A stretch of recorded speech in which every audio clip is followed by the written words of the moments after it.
Hello, how are you? Welcome to my channel. My name is Cheer Denise.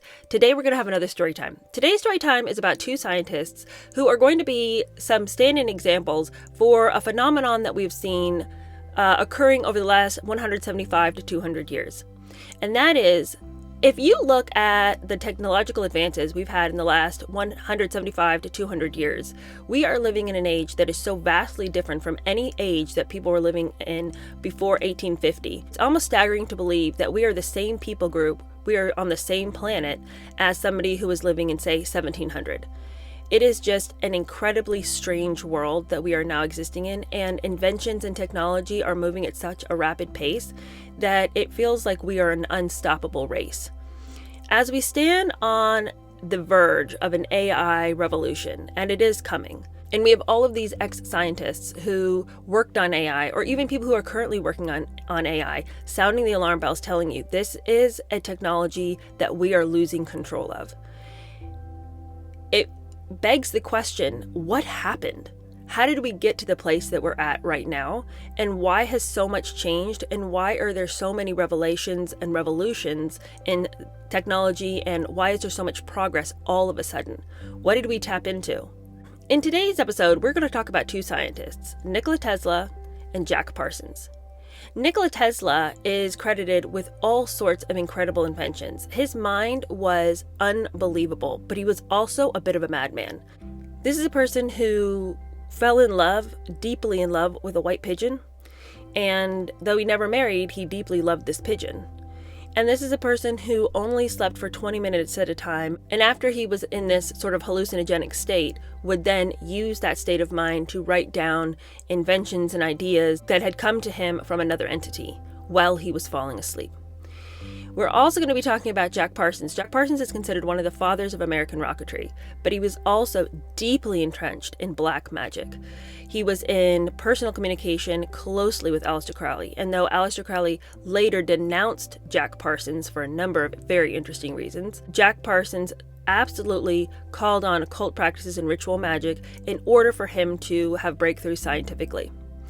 Well, you've always been told that to combine science and religion is an absolute no-no. It would seem that the scientific community has no problem when it comes to interweaving scientific discovery and occult magic practices.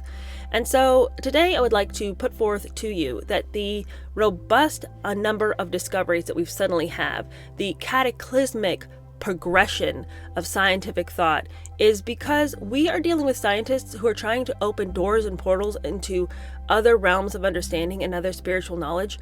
And while the temptation to harness that kind of promised power seems so tempting, we have been ushered into an age that is debilitating the human condition at a rate so fast and so frightening that all of this promised power that was given to Nikola Tesla and the Jack Parsons of the world, even to Steve Jobs, who says that he has relied on Eastern mysticism and psychedelics in order to have breakthroughs. These are people who are ushering all of us into an age that is so diabolically against humanity, with the depression, addiction to cell phones, addiction to pornography, the internet. While the internet seems like a great thing in a lot of ways, and you can look up a recipe really fast and get directions somewhere you need to go, the reality is the constant use of devices, the constant use of social media, the constant necessity to be plugged into all these electronic devices. All of this is degrading us as a species. So while there are definitely so many things that are great about this progression of technology, the rocket science that Jack Parsons created, the radio, which was invented by Nikola Tesla, though he did not get the credit, X-rays. There's so many of these technologies that have had benefit to the human race, but when you look at it as a whole, we are being ushered into a time in which we are losing control of our environment. You can't go anywhere without a cell phone. You can't go anywhere without a smartphone, and so much of the world is now being built upon the idea that you've got a device in your hand that's going to help you navigate the world. We're becoming humans that are being plugged into electricity rather than using electricity to aid us. We are now aiding this electronical world that is running, and we're just sort of running behind it. How did that happen? And so that's what we're going to talk about, just using the two examples of Nikola Tesla and Jack Parsons. Let's start again with Nikola Tesla.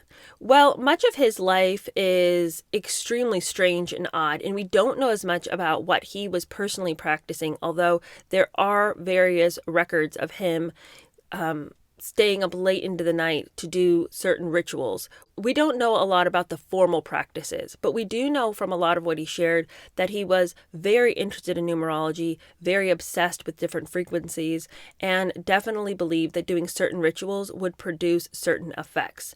Now, these weren't necessarily rituals that had been written down for him by, say, an Aleister Crowley, but they were things that he had experienced from a young age. Nikola was born in Croatia. His father was an Eastern Orthodox priest. His father had married a woman who came from an engineering background herself and from a line of inventors. She was incredibly brilliant and had a mind that could remember things instantaneously and long stretches of things. She could memorize these super long Serbian poems, these epic poems, after just a few readings. And she taught Tesla some of the systems that she used in order to memorize things. And in using those systems, he was able to learn 8 separate languages. But from a young age, he had been plagued by visions and flashes of light, and he was very sensitive to the entire world. His sensory experience was constantly being attacked. When he was young, about 5 years old, he witnessed his brother's death. And upon witnessing that death, he began having these flashes and these sorts of visions and these flashes of lights. As he got older during those flashes of lights and during these visions, he would then begin to communicate with different entities, and those entities would give him information about certain inventions. Simultaneous to this childhood situation of having visions, he almost died of cholera. He got cholera through drinking dirty water, and that led to a lifelong fear of germs. It also led to what people credited as his OCD behavior because of his fear of germs. But it's a kind of a difficult thing to decide. If you look at the way that he acted, you would say, and people have said, that he had extreme OCD to an unbelievable level, and that everything he did in life was driven by the numbers 3, 6, and 9. For example, if he went swimming for exercise, he had to swim 33 laps exactly. And if he lost count, he would have to start again. If he was going to go to a meeting, he would feel the need to walk around the block 3 times before he entered the door. When he sat down to eat, he required 18 napkins. Of course, that number being divisible by 3, 6, and 9. And people have said it was because he was incredibly plagued by OCD. But he also believed that 3, 6, and 9 were numbers that integrated with the vibrations that ran the world, and that if everyone could understand 3, 6, and 9, they would understand and be in tune with the powers that drive the world. And so his OCD is not just for random reasons why he felt he had to do everything by 3, 6, 9. His reasoning was so that he would be in tune with the vibrations of the world. But another consequence of his cholera meant that he did not have to follow in his father's footsteps to become an Orthodox priest. His father had always wanted him to become a priest, and that had been the plan. But when he got cholera, he told his son, if you live, you can do anything that you want to do. I won't say you have to be a priest, which is probably a good idea because Nikola didn't believe in it. And so I don't know what kind of priest he would have made. He said that he wanted to be an inventor, and he did a great job in school, but when he went to college, he had to drop out. He had to drop out because he had a lot of personal problems and he had a lot of gambling issues. So he dropped out of college, but he ended up getting a job with Thomas Edison's company in America. Initially, they just had him installing light bulbs at various places, but after getting to know him, they realized this guy's a genius and we should probably be using him in other ways. Now, without going into his long, illustrious career as an inventor who had highs and lows in his financial income and who had investors and then didn't have investors, suffice it to say that when it comes to Nikola Tesla, he had a number of inspirations and a number of inventions that came to him through some of his strange techniques. One of his practices was that he would not sleep at night. The way he went about life was by taking 20-minute cat naps every 4 hours. And he was an incredible insomniac in later life because of these weird practices that he had of only taking cat naps. Interestingly, Edison also only took cat naps. So I'm not sure if that's something he got from Tesla or Tesla got from him, or this was just a practice they were all doing. But what's weird is that when he would fall asleep, when he would plan to fall asleep, He believed that there was a time between falling asleep and when you actually start dreaming, this sort of hallucinogenic state, which we all find ourselves in, that he would be able to harness that time, or his mind was kind of just free and creative, and he would use that time in order to gain insight into what he should do next on the next invention. He would fall asleep with a spoon in his hand over a hard surface like a plate, and when he started to fall asleep, which would mean he had crossed over from this hallucinogenic state into actual sleep, when that spoon would hit the plate, he would wake up, and then he would quickly try to write down everything that he had experienced and where his mind had gone while he was falling asleep and while his mind was sort of free and not restrained by the controls of his own mind. Other records have him saying that he would go to sleep and he would wake up and find that things had been written on a pad of paper next to the bed, and that these instructions would be instructions for his next invention, and he would just do whatever those instructions said. And he says that an entity came and wrote those instructions for him. Nikola Tesla had an incredible ability to see in his mind what the rest of us would need to see and feel with our hands and our fingers. But he had a whole life going on in his head that is inexplicable to the way the rest of our minds work. So if he came up with an invention, he would just work on it in his mind. He could see everything down to like the precise measurements. In his mind, he was building the invention before he'd actually ever done it. And it's not like, oh, I'm thinking of an idea, I'll give that a try. He'd build the whole thing in his mind first, down to every single minute little particle. And then he would go, and once he'd gotten it all sorted in his head, he would actually go build the thing. And according to him, it never failed. But who was giving him all of this insight? When he's falling asleep and being visited by entities, when he's going through all of these rituals in order to be in tune with the vibrations of the world, who was he vibrating with? You know, this is a person who may have been given exceeding insight into the way the world works on a level of science and physics. But this is not a person who had any kind of life that was worth living. He was incredibly plagued after these flashes of light, these visits of entities, this, gift of brilliance. And then he would go through life completely wrecked sensorially. His hearing was so in tune with what was going on around him as to be debilitating. He says that he could hear a fly 3 rooms away landing on a table and it would sound like a thud to him.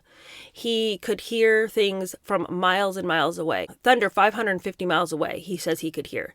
He says that he could always feel the vibrations of everything going on in the world. He couldn't sleep at night because he could feel his bed vibrating. His heart rate would go from nothing to 250 beats in a minute. And he was just constantly plagued with tremors, with feelings like his skin was crawling. He couldn't walk under a bridge without feeling the pressure of the structure above him weighing down on his skull. And so he'd have to psych himself up to go under anything because he says he could feel the pressure of the weight of that structure, even though it wasn't touching him. This is a person who would get extremely sick and feel enormous pain over the most random things. Like if he saw a woman wearing earrings, he couldn't take it. He hated earrings, and they would make him feel like he was going to throw up. And there are certain visual things that would just send him over the edge. So while he was coming up with all of these ideas, the radio, understanding the way electricity works, understanding x-rays, talking about creating some kind of power source that was infinite, that could power all devices. He was talking about cell phones like 120 years ago. And he promised that he knew how to harness the energy of the world and just give it out freely. Well, all of these inventions, while they were brilliant, specifically the one about giving free energy out that had no end to it, this eternal energy source, caused all of his investors to pull out because they thought, well, I don't know how we're going to regulate this. How am I going to make money? I'm not going to fool this guy. All of his ideas are ideas and I'm not sure how I'm going to get money. And he wasn't sure how to market his ideas either. So he would invent things and then he'd get obsessed with inventing the next thing and never really figure out what to do and how to market the last device he had created. So he was kind of a person that was easily taken advantage of because he had a brilliant mind, but not a lot of common sense on how to get the next thing done. And Thomas Edison is a person who took full advantage of him, making all kinds of claims on many of his inventions. Thomas Edison's a really problematic character in history. This is a person who, in order to prove that his kind of current was better, his DC current was better than Tesla's AC current, went about electrocuting people's pets and filming those electrocutions to prove that this power current that Tesla had invented was a really dangerous power source. Well, who's hooking up their horse? Who's hooking up the family dog to an electrical current? That would have killed anybody. But he was like an evil person who just had to take Tesla down, who was jealous of Tesla because Tesla had all these ideas and inventions.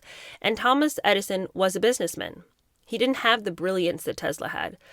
And so there was this constant rivalry, but Tesla was often taken advantage of. He invented radio first. He was ready to make the transatlantic call that his rivalry then did before him, using 17 of Tesla's patents in order to claim he had invented the radio. He was constantly one step behind the machinations and the manipulations of these people who were better at business than him. So his personal life was a shambles. He never found love. He was never able to even exist in his own skin. He worked in total darkness. Light was blinding to him. He said he felt like the sun was going to knock him flat on his back. So he would sleep until noon. Then when he got to the office, his secretary would close the blinds and he would work in utter darkness. He says he could see in the dark, which is strange, among so many other things. But this is a person who was alone and for many parts of his life utterly poverty stricken. At one point in the middle of his career, he's digging ditches because once again his inventions have been stolen from him. When he died at the age of 86 in the New Yorker hotel, completely poverty stricken, living on a diet of milk and crackers. And these crackers he would share with the local pigeons, and his dearest friends were the pigeons, a particular white pigeon with these little gray tips. And he says he wrote about this pigeon saying that he loved her like he loved a woman. I mean, his obsession with this pigeon was all encompassing. And so he died this impoverished, emaciated old man in love with a pigeon, and his body wasn't even found till days later when the maid came in to make up the bed. Yes, he'd been the conduit for all these like genius inventions. He had plugged into a power source that was otherworldly, supernatural, demonic, and they had gifted him with all of these experiences. They had opened his mind to these abilities and helped him to build these machines in his mind and then actually go out and do it. But his life was a wreck, an absolute dumping ground for all of these ideas. But he was like the meat sack that went around and did the ideas, but he had no human existence. There was no love. There was no peace. With the constant noises in his head, he could hear all these sounds from hundreds of miles away. Every vibration he felt, every pressure he felt, everything felt like it was tearing him apart. The constant tremors, the constant crawling all over his skin, and all in pursuit of the next invention. All in this obsession to find the next thing, to open up to these understandings of the earth. And this isn't unique to him. This is something people have been doing since the beginning of time. You read in Genesis about the Tower of Babel, all that was the people of the earth trying to come together and become their own gods, tap into an energy source that would exclude them from the necessity of God, exclude themselves from the law of God, and just sort of forge their own way. Harness power, harness things that really they wouldn't even have access to if it weren't for the Creator. But they want to have a way to claim that power for their own without ever having to pay homage to the creator of it. And when you look at some of the things that Tesla was interested in, he was interested in the pyramids in Egypt, which he said were aligned with the earth so that they could harness the vibrations and the power of the earth in such a way that they would have been an eternal electrical source.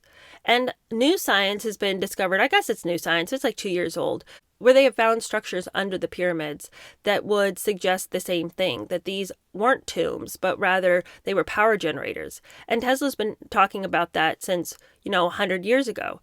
But was the Tower of Babel something similar? This desire to harness a power, to harness an energy, to harness a vibration of the earth. And was that one of the reasons why the Tower of Babel was destroyed?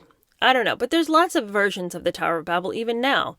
You look at what the internet is. The internet is just a place where we collectively come together and we become a homogenized group of people where we're all talking about the same things, doing the same things, and we all have the same topic in mind. We've lost our personalities. We've lost the ability to be individual humans. We've become obsessed with the darker regions of the internet. There are people with all sorts of addictions and obsessions because of this thing that they have in their hand or because of the desktop they have on their desk. And we are becoming obsessed with a culture that is not tangible. Everything online is not tangible. We can't touch it. Who are those people? What are those people? Why we are allowing all of this stuff into our head, into our mind, into our hearts, sitting for hours in front of devices, scrolling for hours, doom scrolling, as they call it. And this is supposed to be a better state of existence. This Tower of Babel that we call the internet is supposed to be a better state of existence. Look, you can just Google something and AI will tell you exactly what you need to know. How many times have I Googled something and AI told me what it was? And I'm like, I know that to be the most shallow, uninformed, non-in-depth answer of all time. But people are coming to rely on Googling things, asking AI, and you think this machine's going to tell you all the things there are to know? But when scientists look at a person like Tesla, who was harnessing all of this information in genius, the tempting thing to believe is, well, he let it get away from him, but I wouldn't. I'm going to plug into this power source, but I'm not going to let it get away from me. It'll be in service to me, but I won't be in service to it. How could you even think that? Look at the way the world is now. We're already in service to every electronic device we have. We already have bowed down and lived in slavery to all of the different electronic devices. We wouldn't even know what to do. We can even go and pay for our groceries at a grocery store. When all the computers go down, can't even open up the till so that you can pay in cash. It's just like, we are already a slave to all of these different things, but we've got all these scientists who are coming up with more inventions. A huge amount of the progress that we're seeing has nothing to do with anything other than the ushering in of an occult age. All right, so Nikola Tesla died in obscurity at 86, and, well, much of his inventions were incredibly profound, and other scientists went on to steal those inventions or to use those inventions. When he died, there was a whole bunch of his writings and much of his personal work that just went missing. It's very interesting because right after he died, the FBI came in, and then suddenly we don't really know where a lot of his inventions went, but we know that he was working on something called a death ray that would focus the energy of the sun so profoundly and specifically that it could annihilate and destroy anything. So that would have been information that probably a government would want to have. Now, Jack Parsons is an individual who is even more explicitly tied to the occult. Well, Tesla had a lot of strange practices. He was also a person who was plagued and beleaguered by what is easily explained away as mental illness and, different physical maladies, and because he does not explicitly discuss his rituals as being attached to anything specific, although he does use certain terminology from Eastern mysticism, lots of people just think that he was an interesting guy with some kooky personal practices. But Jack Parsons, one of the fathers of American rocketry, was explicit in his ritual magic practices and in his tie to black magic. Jack Parsons grew up in a relatively well-to-do family, middle class, California, and he was a person with a very big personality, very sure of himself, very confident of himself. Jack was very interested in chemistry and very specifically interested in chemistry in the pursuit of building some kind of rocket fuel because he was obsessed with science fiction. He loved H.G. Wells, loved Jules Verne. So there was this sense for him that all these worlds that were being discussed in science fiction weren't fantasy. He believed that there was a way to create science that could do the things that they were talking about in these novels. The problem is the majority of people looked at the idea of rocket science as kind of kookery. It was all just for a hobbyist, And there were lots of people, as Jack was growing up in the 1930s, people who would build rockets and take them out, and it was kind of like an outing. Like, we built this rocket, let's all go take a picnic and, shoot our rocket up. But it was all just sort of fun. And Jack bought into that, but it wasn't just fun for him. He and one of his friends from high school were really into it, and they were actually quite fine chemists. Jack specifically didn't have the discipline of someone with a formal education, but he was really clever about chemicals, really a fine chemist according to everybody who knew him. And while he was definitely unsafe with the chemicals, he would often throw away chemicals just in the garbage bin, really volatile chemicals that shouldn't have been being mixed. He was just kind of haphazard in the laboratory. He was extremely knowledgeable about what would work and what wouldn't work. So his brilliance led him to Caltech. While he was never a student at Caltech, there was a individual who was in charge of the rocketry program there, or sort of in charge of a group of volunteers who were interested in rocketry. And his name was Frank Molina. And so Jack and his friend became part of this volunteer program going on at Caltech that was focused and aimed at figuring out rockets. Problem was funding. There just wasn't a lot of funding to go around for this hobby, as people saw it. I mean, they didn't want to fund your delusions, your scientific, I'm so excited about, making science fiction real. It's like, okay, calm down. So they had a really hard time finding funding. And another problem they had is that a lot of the work that they were doing was highly dangerous. I mean, they were just blowing things up. They were experimenting, and many times some of these explosions that they would cause would create such NOx fumes that on the campus they'd have to shut down for the day. At one point, they did one experiment that created such horrible fumes that it rusted all the metal in the building. And so they had debts to the school, as well as the need for finances in order to keep going with their experiments. Well, all of this changed as World War II began to take a grip of the world. There was a sense that the government needed to start funding various scientists and various experimentation programs because they might need those inventions as the war went on. So the government had this chunk of change, and they were trying to figure out who would take on some of these projects that they wanted done. And they approached MIT and they said, okay, we have some money for you, and we have 2 projects we want you to consider. Figuring out how to de-ice planes as they go through cold regions. Or do you guys want to figure out rockets? And MIT was like, we'll de-ice planes. Rockets, please. So then they gave that same money. The government went over and they said to the suicide squad over at Caltech, hey, we'll give you $10,000 if you can figure out what they called jet propulsion, which was really just attaching a rocket to a plane so that it can shoot up and it can accelerate more quickly and with less necessity for a runway. The group was a little bit uncertain what to do with this, because they didn't want to build any kind of rocket system for a plane. Like they wanted to go to space, and that's what they were trying to figure out. And they wouldn't be able to progress towards that end if they took the government's money. But at the same time, this little group needed to kind of legitimize itself. So they took the money, they figured out jet propulsion. And again, that's a misnomer. It's not jet propulsion. It's rocket propulsion. But people didn't like the word rocket. They thought it was kooky. They thought it was weird. They thought it was science fiction. In the course of trying to figure out how to make this jet go, they had packed the rocket with solid rocket fuel, which was not Jack's invention. That had been around. He kept fiddling around with the binders and the fuel because it didn't have any kind of a shelf life. What would happen is he'd pack the rocket. If the rocket sat and settled, there would become cracks in that solid jet fuel. And when the rocket would go up in the air and it would be burning the fuel, when it would come to a crack, the whole thing would explode. So they had to figure out something that could sit, that would have a shelf life, that wouldn't develop these cracks that would then cause an explosion.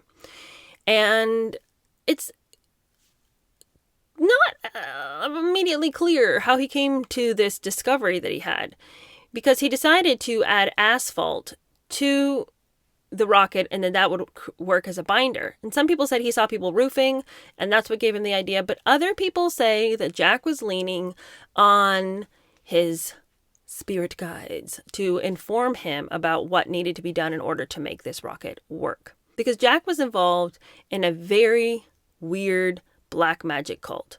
And he didn't think that science and magic need be separated. In fact, he thought magic would inform science. Jack had rejected Christianity a long time ago as a kid. He thought it was dumb and lame. And even though he had met his wife at a Baptist dance and they had even been baptized into a Baptist church, it was definitely more of a social thing. Like everyone went to church, so, you go. But it didn't mean anything to them. And Jack definitely rejected Christianity completely when he went over to a friend's house and the friend had this curious book of essays. This book of essays was called Conks on Pox. And that's not a Dr. Seuss book.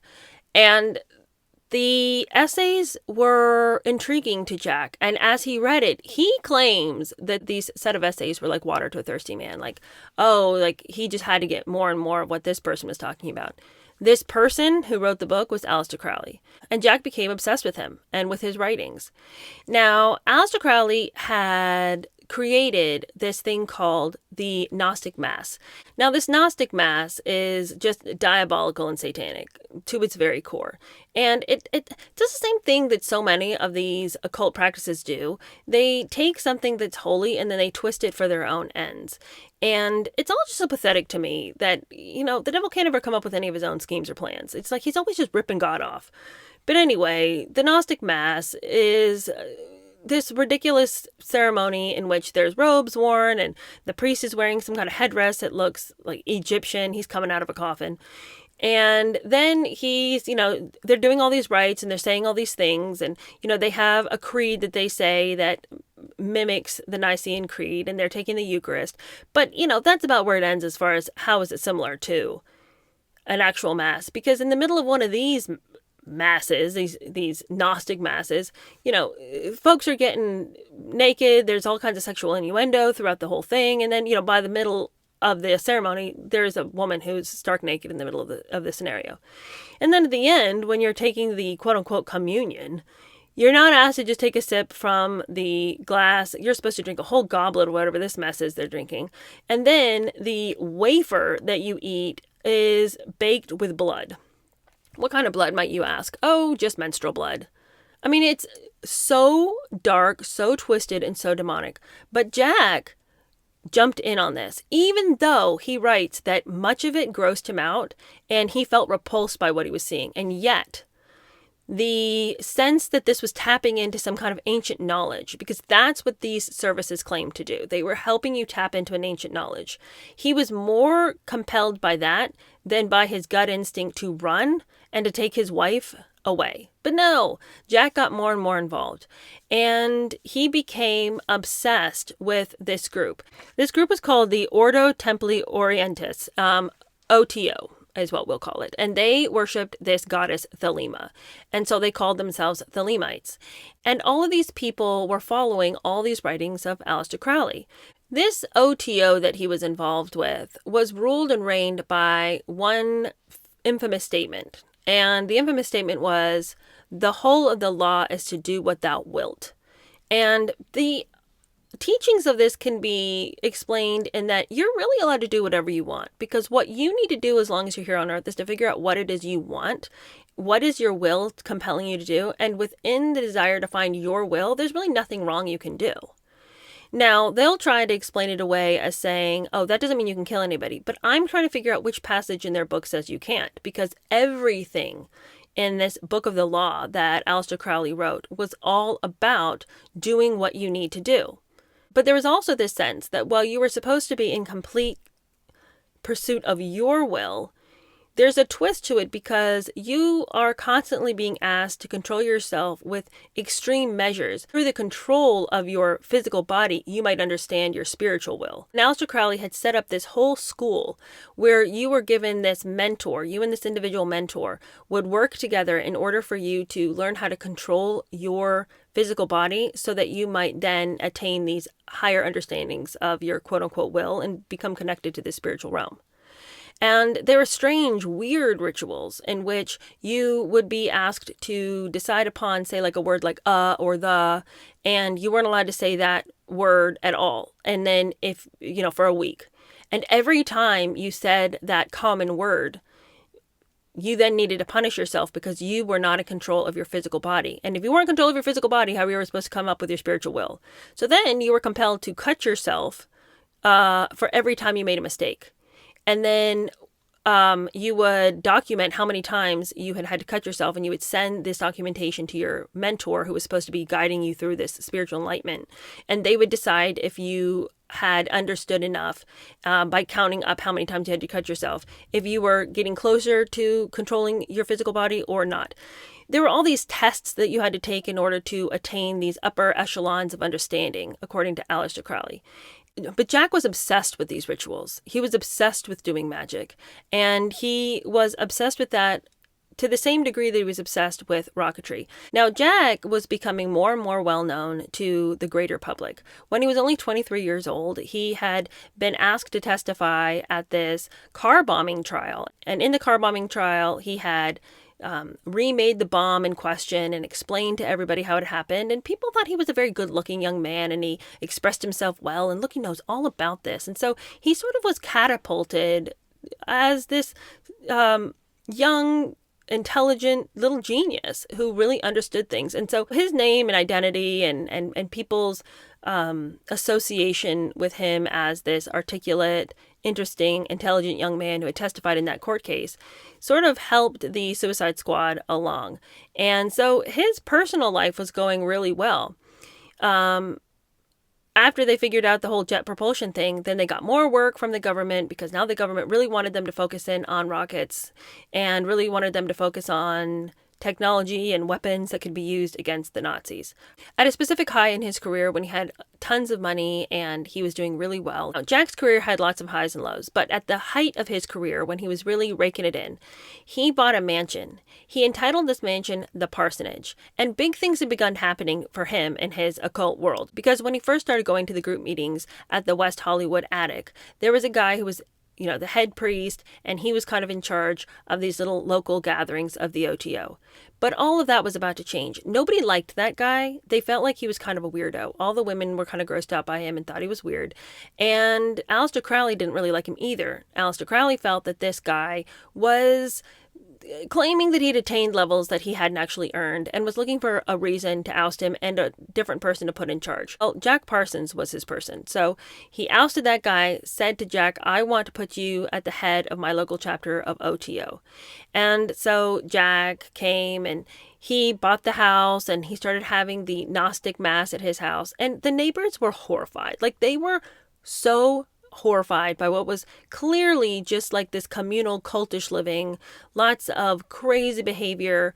There were people calling the police, going, there are bonfires going out in their front yard. There's naked pregnant ladies jumping over the fires. Like, can we get a police officer down here? So it was a constant hubbub. The neighbors hated it. And whatever was happening in that house was incredibly dark and twisted. But Jack pressed on. But as his career was going like up and down, because when the war ended, the War Department didn't need them as much anymore. And so, losing these contracts meant he was losing money. He then decided that he needed to let out some of the rooms in his house. But he sent out an ad in the newspaper, but it was really specific about who he wanted. He wanted young people, not any older than like 31. He wanted artists. He wanted creatives. He wanted writers. And one of the people to answer this ad was L. Ron Hubbard. You know L. Ron Hubbard. He is the guy who invented Scientology, Dianetics, who wrote all these ridiculous science fiction books. Well, he answered the ad, and Jack and he became super good friends. Now, L. Ron Hubbard was a real question mark. He wasn't into magic in the way that Jack was into magic, but he certainly opened himself up to that realm whenever Jack wanted to invite him in. He was a hypnotist, and he could hypnotize people and get people to do all kinds of things. And Jack saw that as a power and a tool that could be used in their magic rituals. Like, this L. Ron Hubbard had apparently attained some way of manipulating the mind, so he must have some kind of spiritual tap in, so let's bring him over here. So he had L. Ron Hubbard doing all kinds of ritual magic with him. And their express purpose during this ritual magic was to call in some female entity, some representative of the four essences of the air. And that this person would come in, and that this person would help Jack to usher in the age of Babylon. That together he and this new woman would have a child together, and this would usher in Babylon. Because Jack Parsons had officially lost his mind. Jack thought that he was the Antichrist, that he was the new prophet of Aleister Crowley's religion, and that he was, being given new understandings about how to usher in this new age. And so he was over there with L. Ron Hubbard doing all this ritual magic. Meanwhile, in his personal life, continual chaos. He had married a woman named Helen Northrup. They had had an open relationship ever since they joined that church. I mean, so much of what Aleister Crowley is all about is this nasty sex magic. And so you better open up your relationship if you're going to worship in his gathering. And she was okay with it until Jack decided that he was really into Helen's younger sister. Well, that didn't sit well with Helen, and they had massive fallout because of it. And she ends up kind of going her own way. And Jack is kind of replaced his wife with his wife's younger sister. But in a turn of events that surprises no one, this person who's over there helping Jack with this ritual magic, where they're supposed to be ushering in the Age of Babylon, L. Ron Hubbard decides that Jack's just kind of a fool and a person who would be a great individual to take advantage of. He's also really wealthy. So he tells Jack, Jack, I feel like since funds are kind of low for you right now, what with you having to open up the house to people and, you're kind of worried about where your money's going to keep coming from. I've got a great idea. People really want yachts here in California. And I think that what we should do is take some of your money. You can invest with me. I'll go to Florida. I'm going to buy a bunch of yachts and then sail them around South America and then up to California. We could sell them. What do you think about that? I guess Jack was desperate for money because he was like, that sounds like a good idea. But what ended up happening was L. Ron Hubbard took his girlfriend and took all his money and left him destitute. And L. Ron Hubbard went off to start Scientology and Dianetics and all of this. And Jack Parsons and he never again reconnected. But during these weird rituals in which they were trying to call forth a female who was the embodiment of one of the, 4 entities of the air or whatever, this woman comes to him, this woman named Marjorie Cameron, and she and Jack immediately spark up an intense relationship. And then he starts using her in all of these rituals in which he's trying to call forth Babylon. And the intent and purpose was for her to conceive a child, and then that entity would end up being Babylon. Super weird, super dark, super twisted. And as you can imagine, it's not going well because as he's in this relationship with Marjorie, he's also in all sorts of sexually compromising positions with other people. So she's kind of over it and she leaves and she wanders away. Well, she did get pregnant during all these ritual magics, but then she ends up getting an abortion because she's like, I can't rely on him. I'm not going to do this. She was a witch and a weirdo in her own right, but she didn't actually fully comprehend everything he was doing because Aleister Crowley told him not to tell her everything that was happening and not to exactly explain what it was that they were trying to call forth and not to exactly let her know that she was supposed to be the one carrying basically, the ruination of the world. All of this is weird and twisted and crazy. Meanwhile, while he's doing all this crazy stuff, he's also trying to figure out a way for him to survive and to exist. He had all kinds of problems with the government. The government, the FBI had come, raided his home to see what it was that he was up to over here. He also had all kinds of issues and problems in the 50s because many of his friends were accused of having been communists. And while he, skirted away from that accusation, he lost lots of funding because he was associated with these people. So he was having all kinds of financial problems. From one point, he just went from riches to rags and he was working at a gas station and he had to move into the carriage house down the road from his mansion. I mean, he went just from highs to lows. At one of the lowest points of his career, he'd had to accept a job working for some studio where he was making small explosive devices that would go off in a scene when it looked like someone had been shot.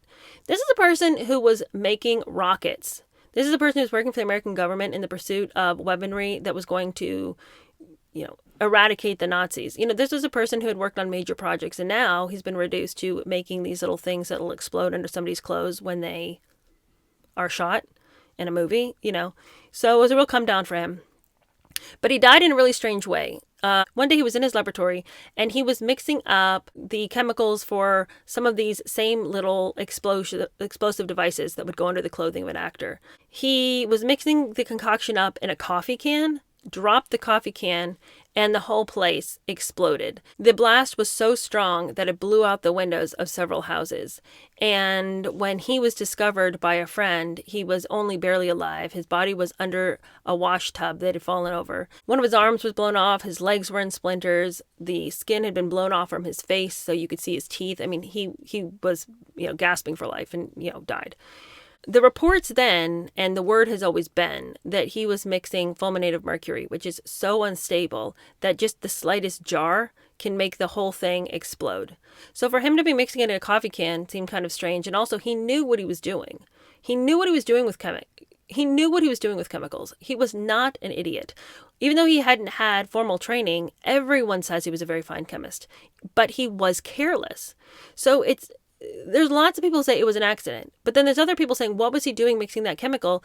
For whatever rush job he had from the studio, it would never have required that.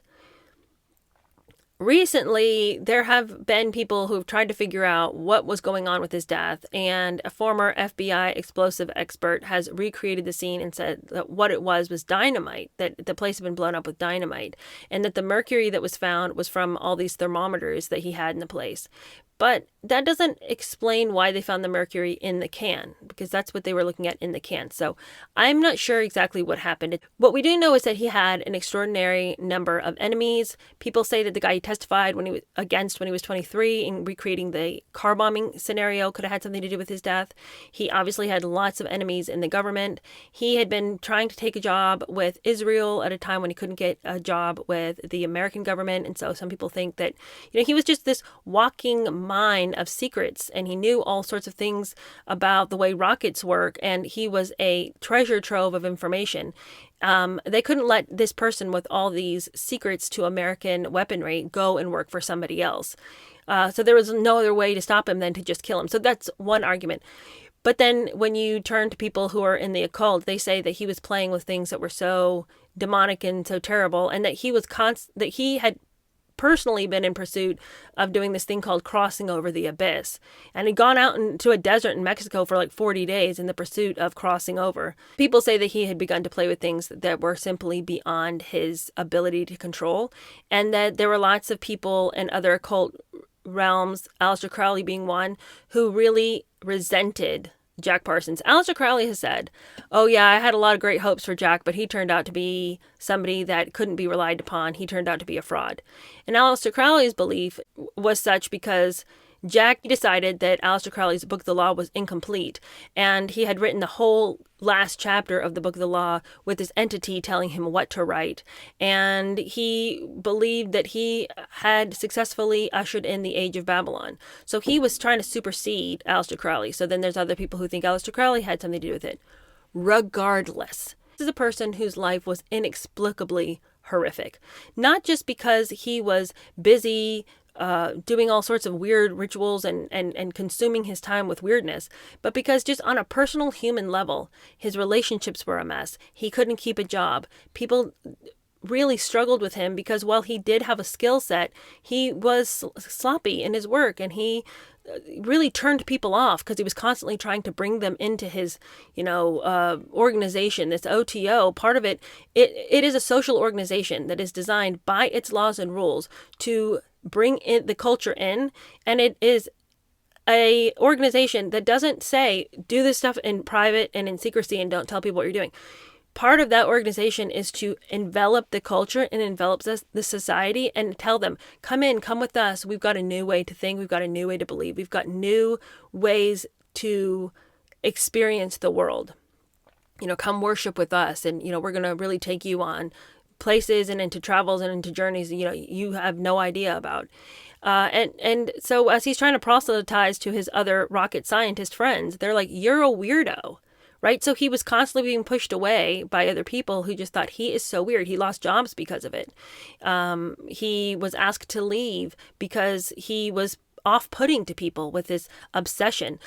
His good friend, L. Ron Hubbard, double-crossed him. Aleister Crowley, who he had given his whole life over to the teachings of, eventually denounces him. I mean, everybody that was supposed to be loyal to him, his wife leaves him, his girlfriend leaves him. Like, all these people that he thought were going to be loyal to him left him. But he was all, he just could never see that what he was doing in private and what he was doing in these practices were going to hurt him in the long run. There was just this constant belief that I've just got to, whatever, all my personal pain, all my personal sadness, all the unfairness that I'm feeling in life. Well, I just have got to get to that next higher level of understanding, and then I'll be able to sort all this out. And he died dropping a can of fulminated mercury on the floor, something he knew better than to do. So it's a devastatingly tragic life full of personal problems, but we now have rockets. And that's my whole point in this entire video. We're looking at these people, with the examples of, say, Nikola Tesla and then Jack Parsons, who are just like these meat sacks going along, carrying out the will of the demons.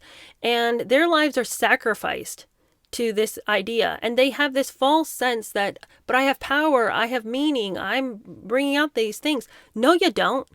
No, you don't, because your life is destroyed. And in the pursuit of this, what have we gained by this knowledge? What have we managed to do with rocketry? Not get to the moon, if you ask me, but that's another video. What have we managed to do?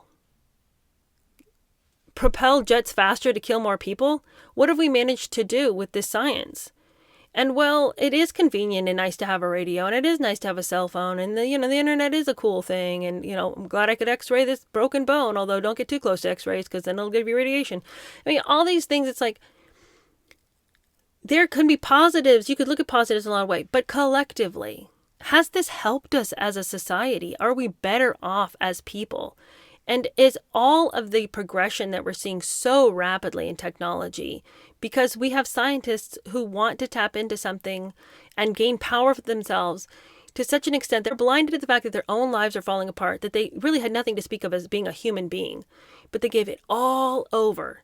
They sacrificed everything in the pursuit of this power that they were going to get. They cursed themselves and cursed the earth, because they wanted power, and they actually believed that they were getting something, that they were gaining something, that these secrets of the ancients were going to enliven and show them what? What secret of the ancient do we need? What secret of the ancient brings the same peace as running a bath for your kids and talking to them and tucking them in at night and having, drinks with friends and having somebody over for dinner and cooking and talking in the kitchen? What secrets of the universe makes it more pleasurable to get your hands in the dirt and to grow something? What secrets of the universe make it more pleasurable to love your pets and to play with your dog? What secrets of the universe, what ancient knowledge did we really need in order to make loving your spouse meaningful? What secrets of the universe did you need in order to be there for a friend? I'm not saying that we have to just walk through life being stupid, but what I'm saying is that if a person is pursuing these powers because they want to get stronger and more powerful, you lose every time. There's no satanic power, there's no occult magic, there's no ritual that's ever going to be given to you freely.